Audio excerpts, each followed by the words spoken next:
Bonjour les amis, bonjour, j'espère que vous allez bien. Moi, je vais super bien par la grâce de Dieu.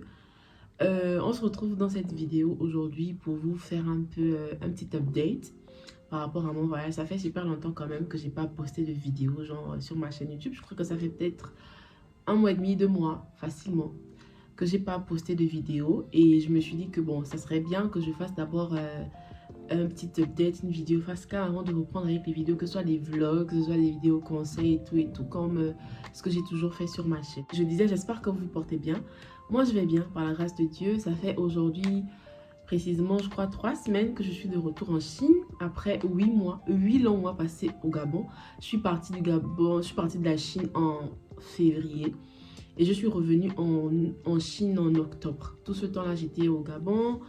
J'ai passé mes examens en ligne, j'ai tout fait depuis là-bas parce que j'ai pris une permission justement.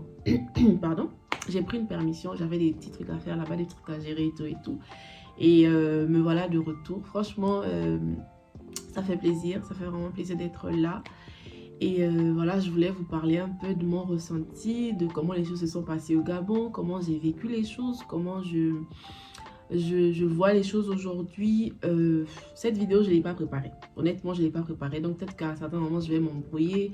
Peut-être que, voilà, parce que je ne l'ai pas préparée. Je me suis dit, voilà, on est dimanche matin, il fait beau. Pourquoi ne pas filmer, en fait? Je filme. Et surtout que ça fait longtemps. J'ai envie de reprendre un peu avec des vlogs. Mais voilà, ça fait longtemps. Vaut mieux que je vienne d'abord vous parler et tout et tout. Et ensuite, on va reprendre avec nos vidéos.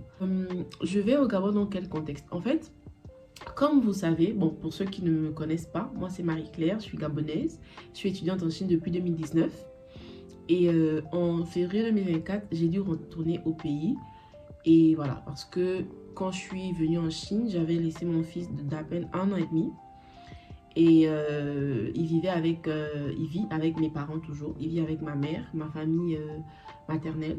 Parce que à cause du boulot que son papa fait, il ne peut pas forcément être là, prendre soin de lui en fait, à temps plein. Du coup, j'avais le manque du pays. J'avais le manque. Mon fils me manquait. J'avais besoin de renouer. Encore que je me disais que on n'a pas forcément de lien, lui et moi. On n'a pas de lien. On n'a pas de... On n'a pas de lien. Il sait que je suis sa mère. Je sais qu'il est mon fils. Mais il n'y a pas ce lien-là entre la mère et l'enfant que normalement chaque parent devrait avoir avec son enfant.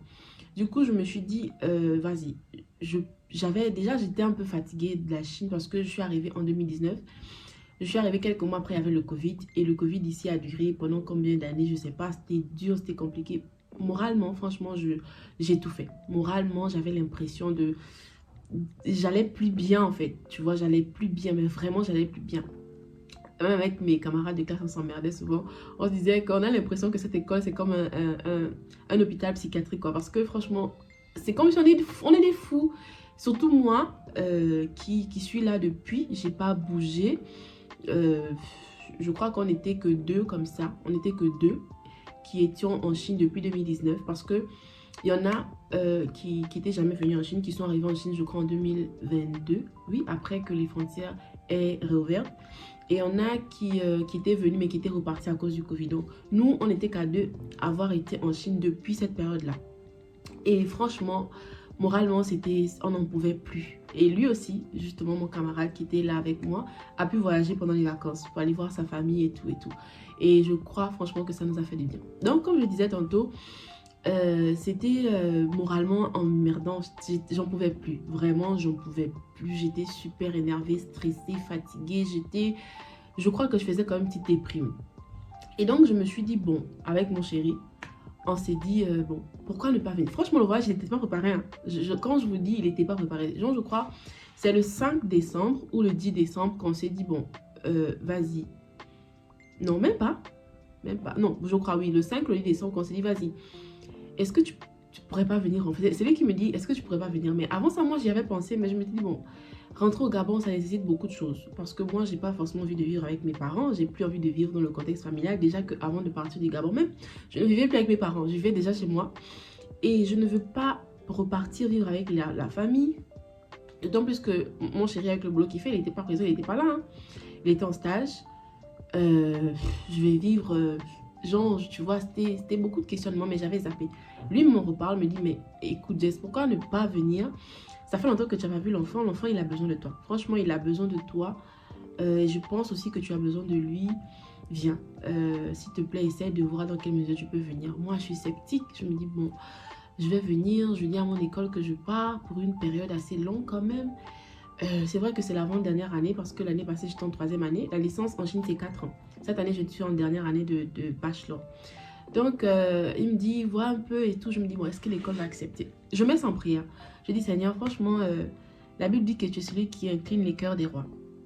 Je ne sais pas si mon école va accepter. Je ne sais pas comment ça va se passer. Je suis sceptique, franchement, parce que ça fait quand même plus de 4 ans que j'ai pas mis pied au pays. Même déjà quand je parle avec certaines personnes, on me dit oui, tu as changé, nanana, beaucoup de choses. Franchement, je sais pas. Je vous avoue, j'étais sceptique, mais vraiment quoi. Et donc là, je me dis bon, ok, je vais mettre en prière. Et puis, si le Seigneur permet, bah voilà. Si le Seigneur permet, tant mieux. S'il ne permet pas aussi, c'est pas grave. Tout ce que Dieu fait est bon. Donc, la chose la plus difficile entre griffes à ce moment-là, c'était vraiment l'autorisation de mon école parce que je partais pour une période assez longue quand même. Donc, je demande la permission et tout ça se passe bien. Je suis surprise, quoi. Je suis surprise quand je leur dis que bon, j'ai besoin d'aller pour mon enfant. Ah oui, tu as un enfant? Je dis oui, je savais pas. Genre, je pensais qu'ils savaient, quoi. Ah ok, y a pas de souci et tout. Tu pars pour combien de temps? De base, je partais pour 4-5 mois. Je devais revenir avant la période des examens qui est en juin. Mais heureusement, malheureusement, les choses ne se sont pas passées comme ça. J'ai prolongé le séjour. Donc, ils m'ont donné la permission. J'étais même surprise, ça s'est bien passé. Je partais de la Chine en février, c'était la période des vacances d'hiver. Comment vous dire? Je suis partie de ma ville. Je ne sais pas combien de degrés il faisait, mais il neigeait. Je ne sais pas si je vais retrouver des photos.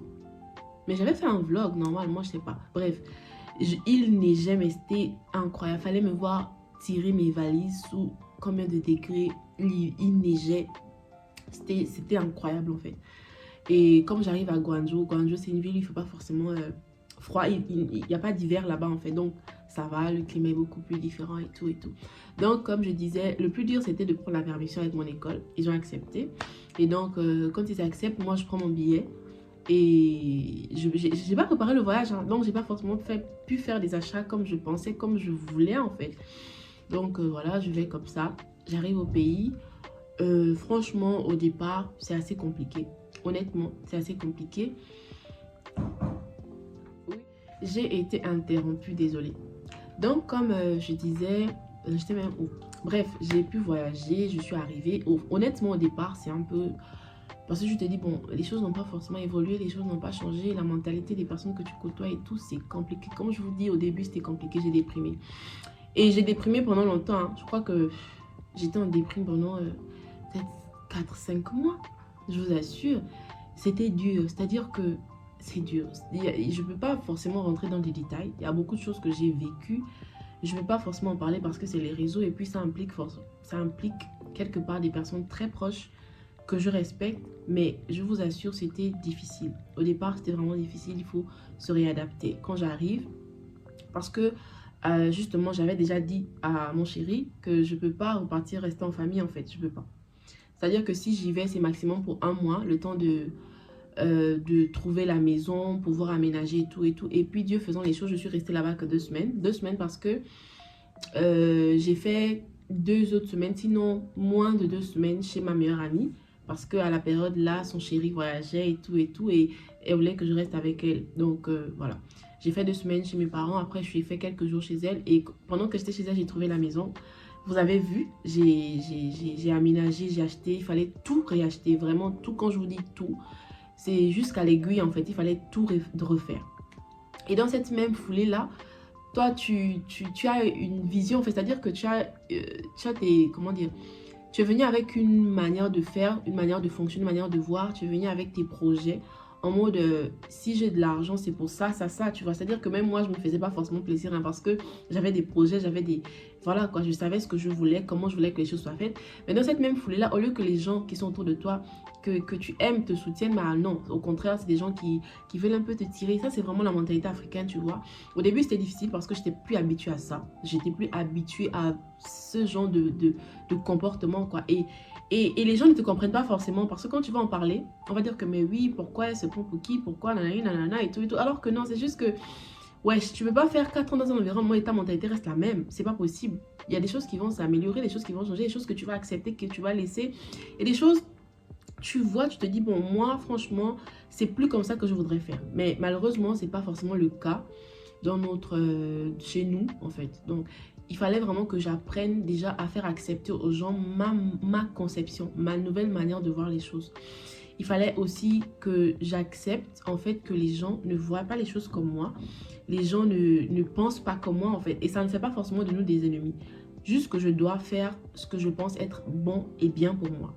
Que ça plaise ou pas. Donc, c'était un peu ça mon combat. Pendant plusieurs moments, c'était ça, c'était grave.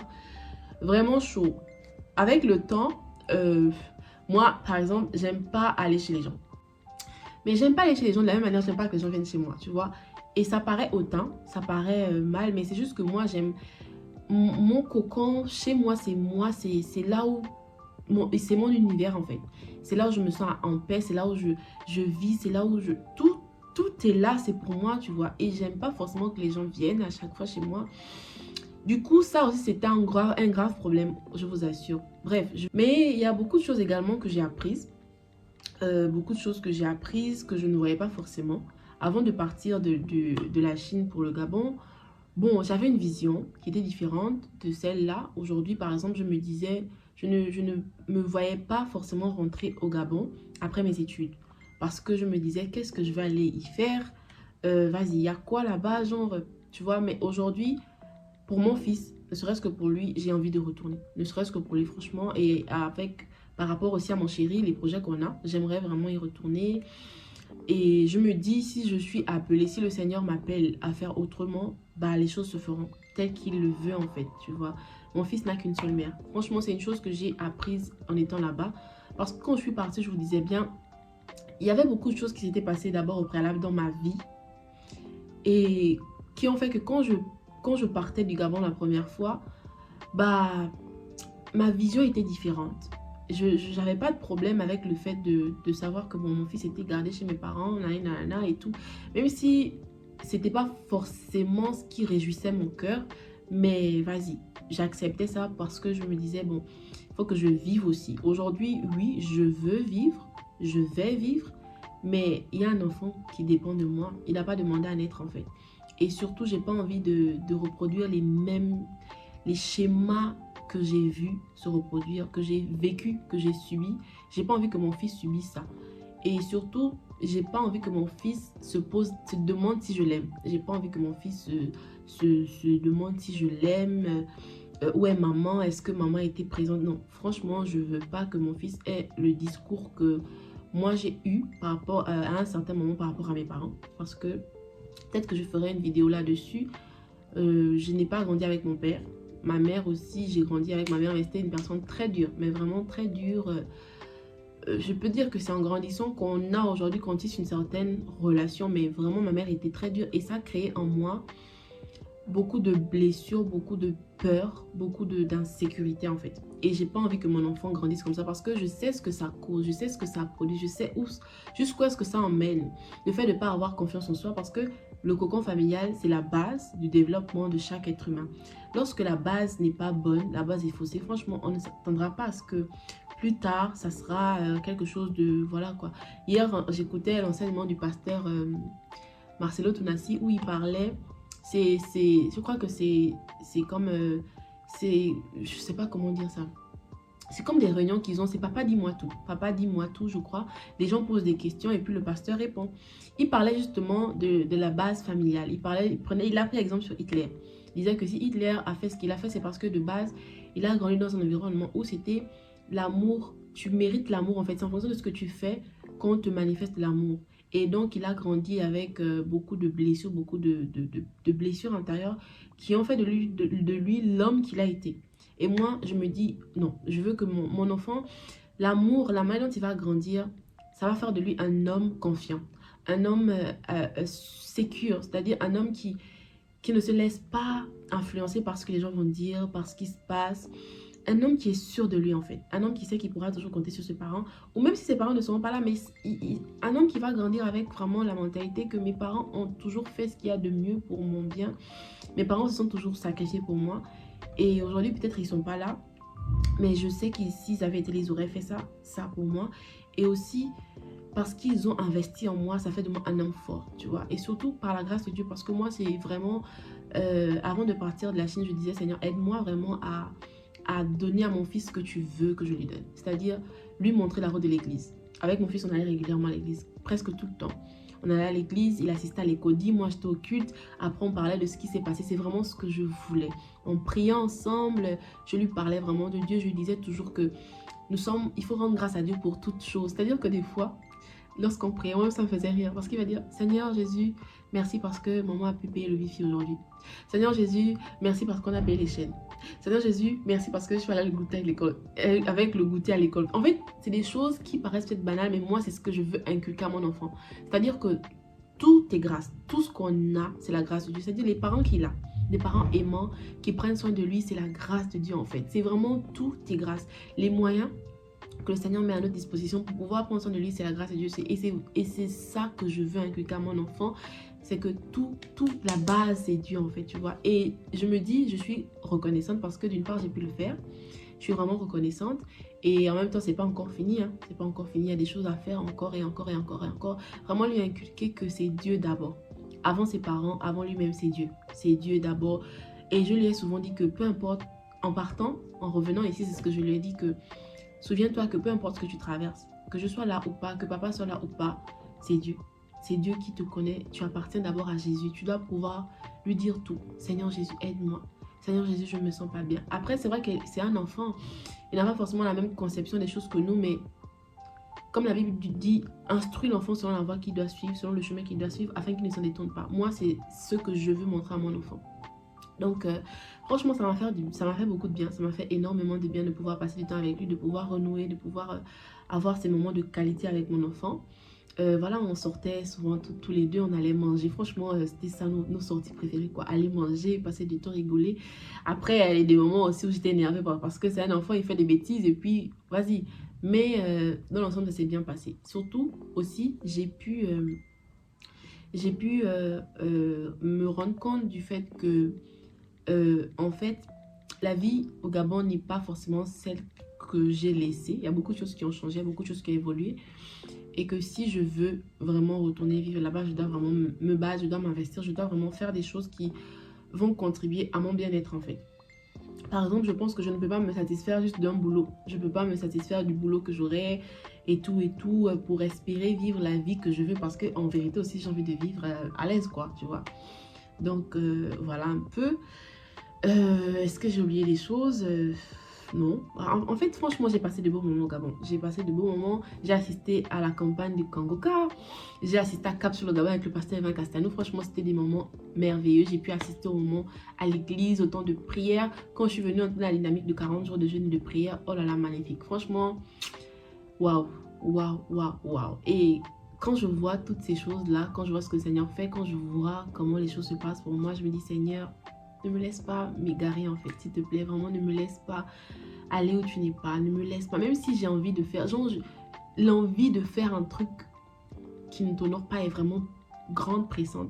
Détourne-moi, vraiment, tire-moi en fait, tu vois. Et c'est vraiment ça ma prière, c'est vraiment ça mon désir aujourd'hui.